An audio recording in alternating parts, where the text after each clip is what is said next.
Farida married 18-year-old Farouk. He had then been only 2 years on the Egyptian throne. He divorced Farida, married again, was deposed and exiled. Queen Farida went through a cruel marriage between her and King Farouk, the last king of Egypt. One would expect marrying into royal families to be a jackpot for splendor and wealth. The king awaits the arrival of Queen Farida. Cairo is a blaze of light. Crowds jam rooftop for a glimpse of their king and his new queen. So what made that of Queen Farida a nightmare? Queen Farida wasn't prepared for the series of events that showed up in her royal home. Join us as we delve into the life of Queen Farida and her marriage to King Farouk. Chapter 1. Queen Farida's brief history. Queen Farida was poised to live a Cinderella life. When King Farouk of Egypt plucked her from the comfort of her upper-class life and thrust her into the dazzling world of royalty, many believed she was the luckiest girl alive. Yet fate had a different narrative in store, and within a few short years, her tragic tale was on everyone's lips. Queen Farida, born Safinaz Zulfikar on the 5th of September 1921, hailed from an esteemed Egyptian noble family in Janaklis, Alexandria. Her father, Yusuf Zulfikar Pasha, a judge of Circassian origin, also served as the vice president of the Alexandria Mixed Court of Appeals, adding to the prestige of her lineage. Her mother, Zainab Sayed, was a lady-in-waiting of Queen Nazli Sabri. On her mother's side, Farida's uncle, Mahmoud Said, was an artist and lawyer, and her grandfather, Mohammed Said Pasha, was the former prime minister of Egypt. He was also of Circassian origin. Farida attended elementary and primary education at Notre Dame de Sion in Alexandria, a school run by French nuns. How did she become the Queen of Egypt? Why was she forced to be a queen in the first place? Chapter 2. Farida's cruel marriage with Farouk. In 1937, Farida was 15 years old, and Egypt had just gotten a new king, Nazli Sabri's teenage son, Farouk. Farida and her family were still getting used to this turn of events when another whopper hit them. One day, Farida was with her mother at the palace, and all of a sudden, Farouk's eye fell right on her. Things happened very fast from there. The young king was so taken by Farida's beauty that he devised a plan. He had his mother ring up Farida's parents. The dowager then informed them that their girl was going on a family vacation with Farouk and his sisters to St. Moritz. When Farida's mother and father hesitated at the idea of pulling her out of school, Nazli Sabri snapped that it was a royal command. The tensions began from there. This trip undoubtedly altered the course of Farida's life. In the following weeks, Farouk couldn't stop thinking about her, and soon, the 17-year-old went to Farida and floated a sly marriage proposal, albeit couched in hypotheticals. But even then, Farida wasn't someone to rush into things. She told Farouk she needed more time and had to ask her father what he thought about the idea. Her father gave her the greatest shock of her life. His answer was immediate and disheartening when she informed him of Farouk's potential marriage proposal. In no uncertain terms, Yusuf Zulfikar insisted that marrying Farouk was a terrible idea. He stated, "Even though he loves you, marriage to a king will be difficult." As it turned out, he was right. Whether or not Farida's father knew the whole truth about Farouk, the teenage king of Egypt, wasn't exactly the catch of the century, royal title or not.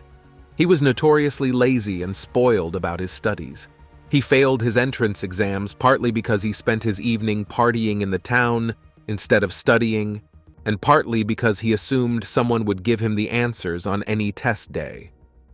As it happened, Farouk may not have been as in love with Farida as his proposal would have her believe. She was something of a rebound.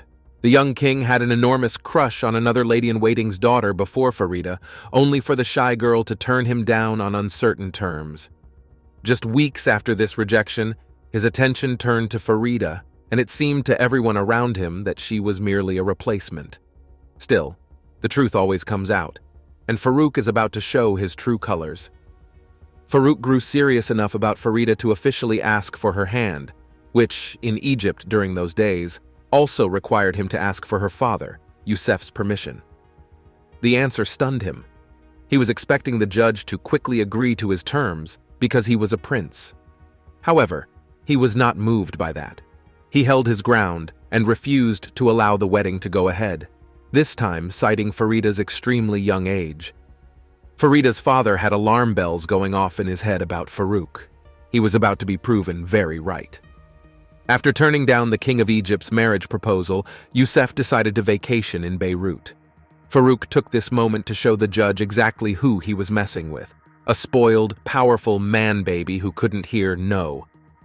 As Youssef boarded the ship to Beirut, the authorities bore down on him, detaining him under patent pretenses, as per Farouk's orders. Then, the nightmare began. After arresting the man he wanted to be his future father-in-law, Farouk met up with him at Montaza Palace and gave him an ultimatum. Farida's father could either accept the big-deal title of Pasha in exchange for giving up his daughter, or he could experience a lifetime of pain if he continued refusing her hand. It was too much for Youssef to turn down, and he finally gave in to Farouk's demands. Farida didn't see this side of Farouk. Instead, his next act was the grandest of gestures. Come to think of it, how will you force a man to give his daughter and go scot-free? Well, he was a king-to-be, and he could do whatever he wanted.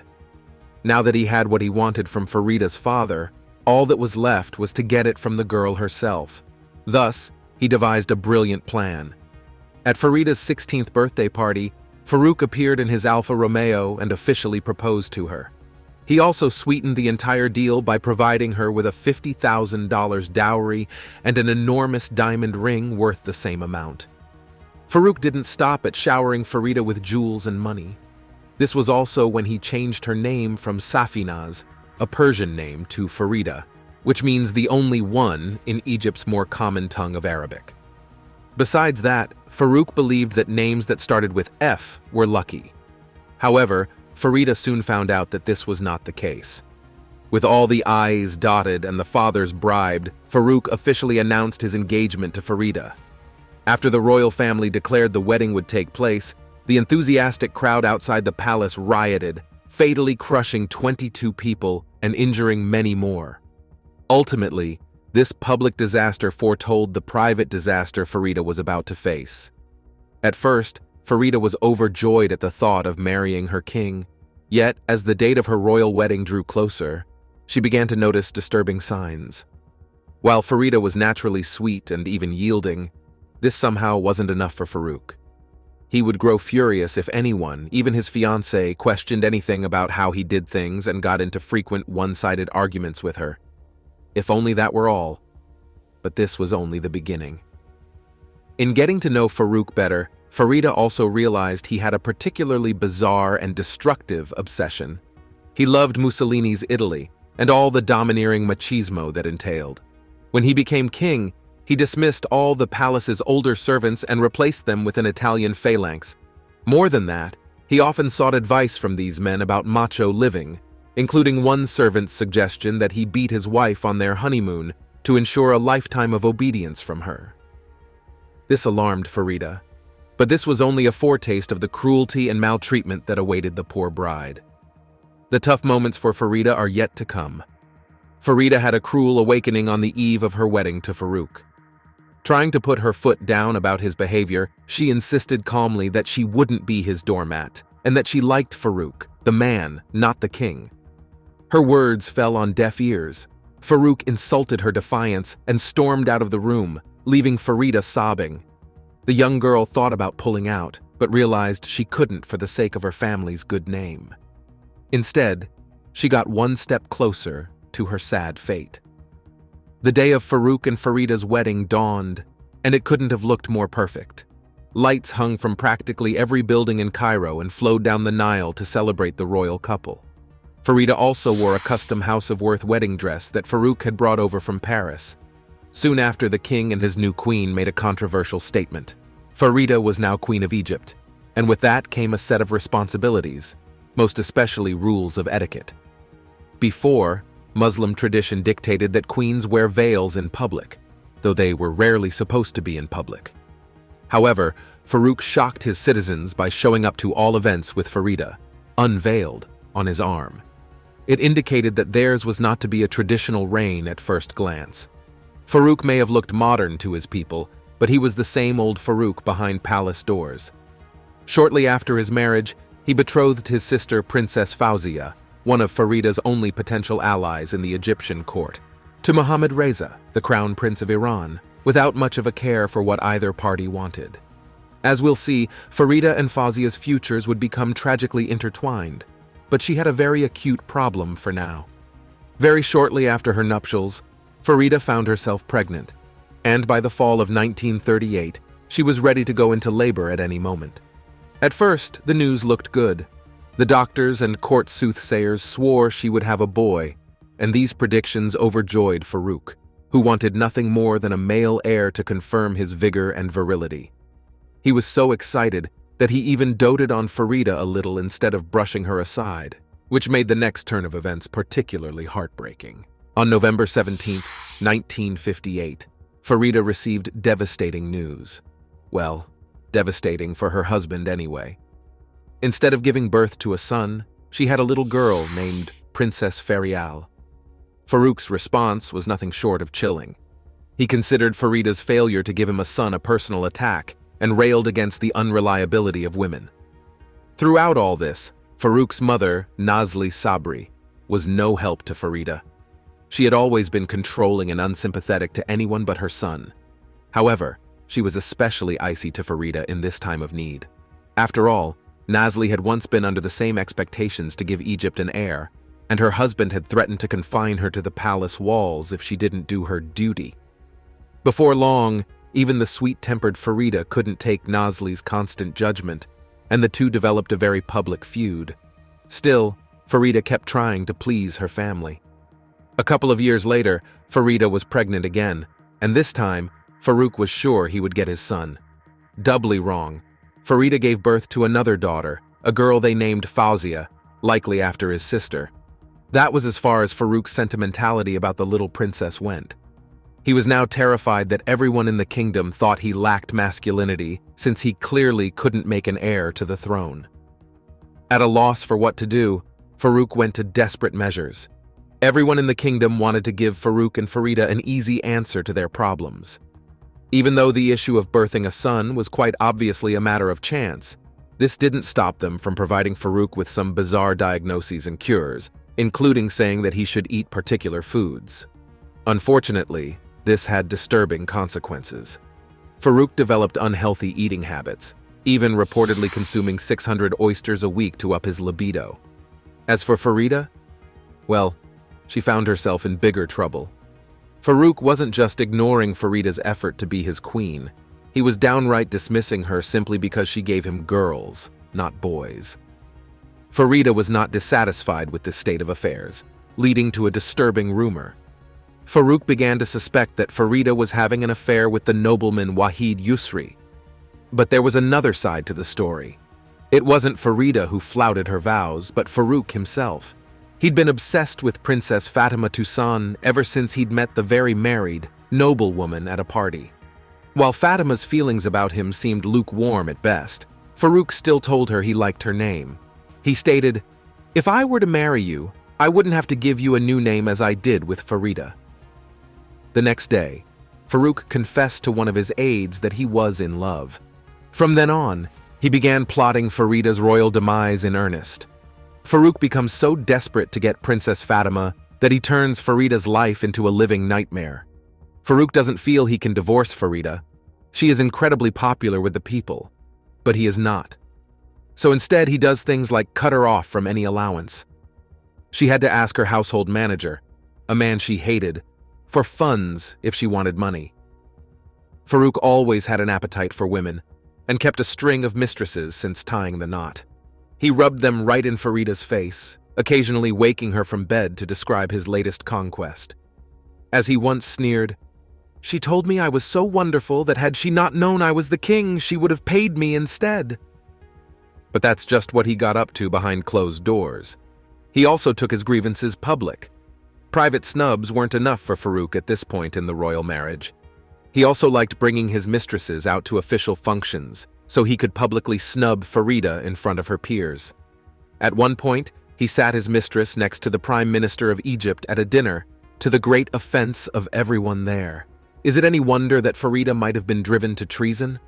Almost exactly at the time that Farouk was pulling these stunts, Farida just about had enough, and it's quite possible that she snapped.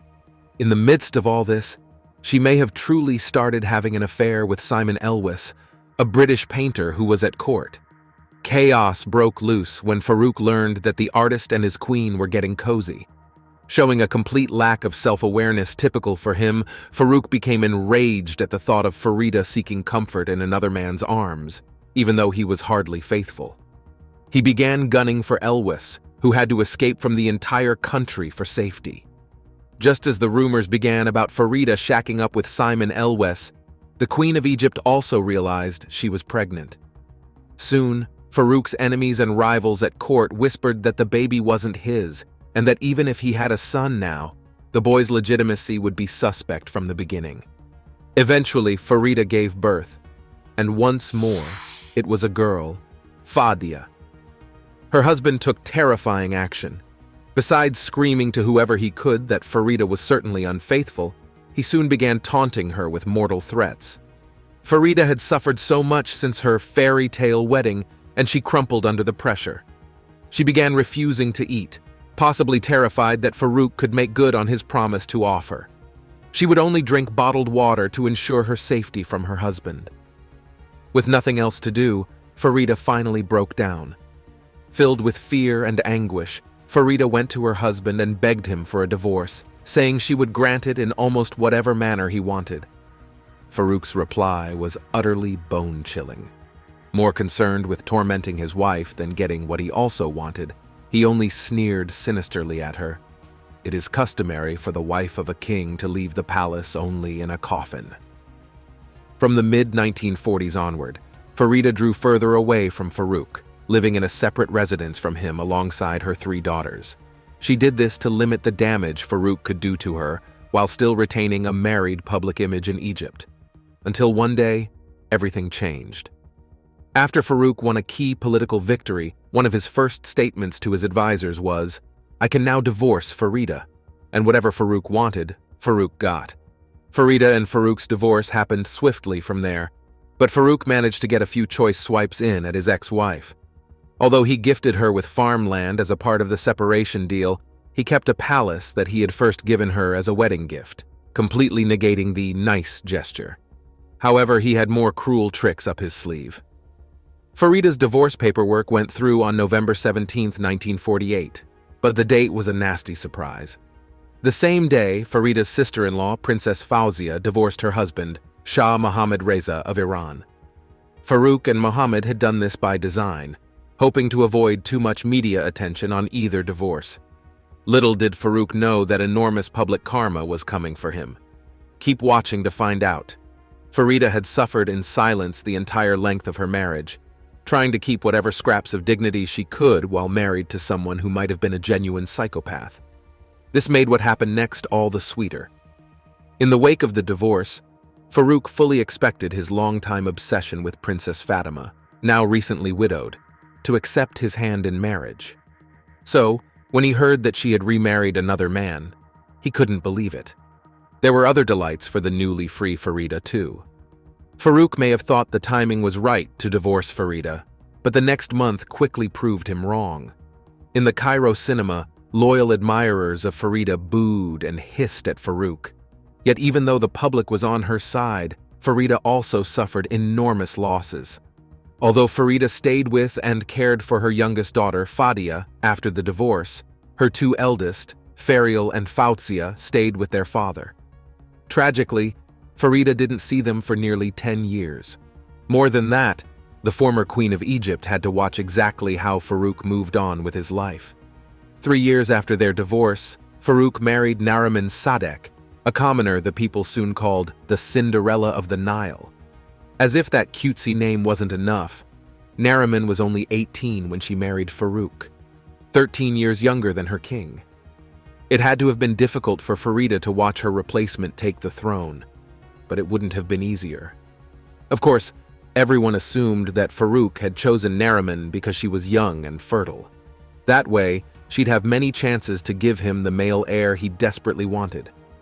Unfortunately for Farida, it came all too easily to the girl. Nariman gave birth to a son, Fuad, shortly after becoming queen. But does Farouk's marriage with Nariman have a happy ending? This must have been nearly impossible to bear. but Farida didn't have to bear it for long. The same year Farouk finally got himself a son, Farida got the best possible revenge. She sat back and watched as her ex-husband's world went to pieces around him. Farouk was still unpopular, and Farida's absence did nothing to help the situation. In the summer of 1952, the Egyptian government finally forced him to abdicate and sent him into exile. But there's more to come. Chapter 3. Farida's Queenship and Public Roles. Queen Farida was born into a culture in which motherhood was the only priority for women. The birth of an heir to the throne was especially important.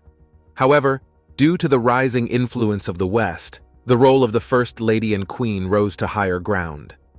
In contrast to her predecessor, Queen Farida was not to live in seclusion, but to be given a public role. A certain female emancipation, at least in terms of visibility, had occurred in the Egyptian elite around the royal family, as it was regarded as a sign of modernity suitable for representing the royal house to the Western world. The marriage was done in official publicity to show the modern image that the monarchy wished to portray. The royal couple was officially described as a modern domestic couple in a monogamous companionate marriage, which at that time had come to be regarded as the ideal of the Egyptian elite. Also, the rest of the royal family's women were freed from harem seclusion after Farouk's succession to the throne. During King Farouk's and Queen Farida's wedding, an official state royal wedding banquet was held. The new queen and the king's mother and sisters attended in mixed company, and photos were published in the press. 2 days after the wedding, the king introduced the new queen to the public by appearing with her on the royal balcony, something no queen had been allowed before. The position of First Lady and Queen became an honorary position, bearing with it public representational duties, such as attending charities, fundraisers, commemorations, and receiving foreign dignitaries. Queen Farida accepted the chair of the Red Crescent Society and was also honorary president of the Egyptian Feminist Union and the New Woman Alliance. She was also a patron of the Egyptian Girl Guide Company, which had an important role in community affairs. Did King Farouk ever succeed in his own right, or was he forever overshadowed by his famous wife? The answer might surprise you. Stay tuned to discover the truth. Chapter 4. What happened to Farouk's second marriage? The rarely seen memoirs of Egypt's King Farouk paint a rosy picture of his second married life. However, some say the union quickly deteriorated after Farouk's overthrow in July 1952. It cannot be considered a happy marriage, said Akram el-Nakib, Nariman's son from a subsequent marriage. Nariman's memories of her exile with Farouk and their divorce in February 1954, which she initiated, were nasty, painful, and depressing, Nakib told Al Arabiya News. In the divorce proceedings, Farouk had given her the choice to either stay with him or return to Egypt without their 2-year-old child, Ahmed Fuad, who had been the de jure king of Egypt for less than a year before the monarchy was formally abolished. But then, Nariman chose to leave Farouk. Her marriage to Farouk lasted less than 3 years, and began after the dust had settled on Farouk's failed first marriage with Farida, whom he divorced in November 1948. As the ex-king said in his memoirs, Queen Farida had been unfaithful, and he also needed an heir. Nariman told reporters about her decision to leave Farouk. It was the will of Allah, and when Allah wills, He places scales on our eyes and seals our ears to wise counsel. With the final settlement ruling in favor of the ex-king, Nariman returned to Egypt. She would later remarry twice and suffered from ill health in her later years. She died in virtual seclusion in 2005 at the age of 72. Close to her death, the former queen gave an interview in which, as with the rest of her life, most of her interest concerned her famous husband. "We have spoken much about King Farouk," she mumbled. "What about Nariman?" It's a sad end. Nothing was really documented about her. Chapter 5. King Farouk's achievement during his reign. On July 29, 1937, King Farouk constitutionally ascended the throne after adulthood at age 18. The same year, he signed a Monterrey Agreement that stipulated the cancellation of foreign concessions. In addition, Egypt joined the League of Nations. During his reign, the Air College, School of Higher Aviation, was established in the Almaza district in 1937 and turned into the Royal Aviation College in 1948. In addition, he established the Naval College and founded the Almoravid Army to cooperate with the army in defending the country. He established the Ministry of Social Affairs and Supervisory Office, now the Central Auditing Organization, CAO. He issued the Employees' Equity Act to raise wages and improve living conditions, the Judiciary Act regarding judiciary independence, and signed the Arab League's protocol. He established the Real Estate Service and the country's council to fight poverty, ignorance, and disease. He was keen to visit Al-Mahala factories, established Delta barrages, and inaugurated Asyut barrages. Furthermore, he established several hospitals and emphasized healthcare and the availability of treatment for all people, at the country's expense, in public hospitals. He also cared for education, and the educational budget multiplied more than 6 times during his reign. Moreover, he is also credited with holding the first parliamentary conference for Arab and Islamic countries for Palestine, establishing Farouk Wat University in Alexandria, which started with some colleges affiliated to Fuad Wundt University in Cairo in 1938, and inaugurating Fuad Wundt Agricultural Museum. In October 1951, he was titled by the kings of Egypt and Sudan. His rule continued for 16 years until he was impeached after the July 23, 1952 revolution. The king and his family were deported to Italy on the Al-Marusa yacht, which his grandfather Ismail Pasha left when he was impeached. He died in Roma, the Italian capital, on March 18, 1965, when he was 45. His dead body was transported to Egypt, where he was buried in Al-Rafai Mosque beside his father, King Farouk. And what about Farida? Farida stayed in Egypt until 1964, living in Zamalek, a suburb on an island in the Nile. Later, she settled in Lebanon, where she saw her children after nearly 10 years. In March 1965, when King Farouk died in Rome, she and her 3 daughters visited his body at the morgue. Then, she lived in Paris from 1968 to 1974 until she returned to Egypt in 1974, during Anwar Sadat's presidency. She remained unmarried after the divorce. In the late 1960s, she began painting. As an artist, she had personal exhibitions in Europe and the United States. One of her exhibitions was in Cairo in May 1980. Farida was hospitalized in September 1988 due to several health problems, including leukemia, pneumonia, and hepatitis. On the 2nd of October, she was put in intensive care, and then she lapsed into a coma. She died of leukemia on the 16th of October 1988, aged 67, in Cairo. Thanks for watching this video. While you're still here, check out the other videos you see on your screen.